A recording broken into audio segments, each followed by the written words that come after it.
بتحداكي انك تاخدي توقيع الشامي من عيوني.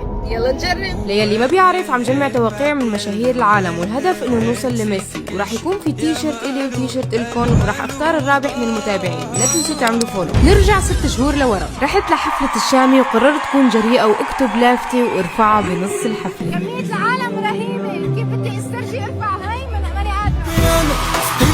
رفعت اللافتة أكثر من مرة، ولكن للأسف الشامي ما شافها. بس بعد 6 شهور رجعنا نحاول مرة ثانية. اجاني تليفون ولازم روح هلا، وقالوا لي خلال نص ساعة لازم تكوني موجودة والا التوقيع حيروح علي. فهلا رايحين نحضر اقوى حفلة عن طريق مومنتس ايفنتس. هني زبطوا لي كل شيء from A to Z. خلينا نستمتع بالحفلة.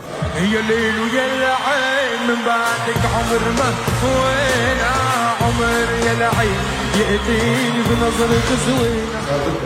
هذا ما تصدقيني بدي منك تليفون. التليفون كسر. معنا قلم لطيف. اكيد طبعا. لانه حيلاقوا ابشع خط بالعالم اصلا. واكيد شكر كثير كبير لمومنتس ايفنتس. اكيد. وصلوني لهون وسهلوا لي القصة مع الفانز طبعا. ما بيقصروا. اكيد.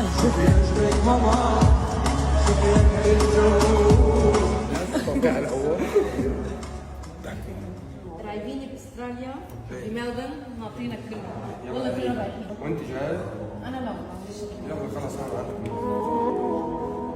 هي التوقيع صار معنا. اعملوا لي فولو واحكوا لي مين بدكم نكست.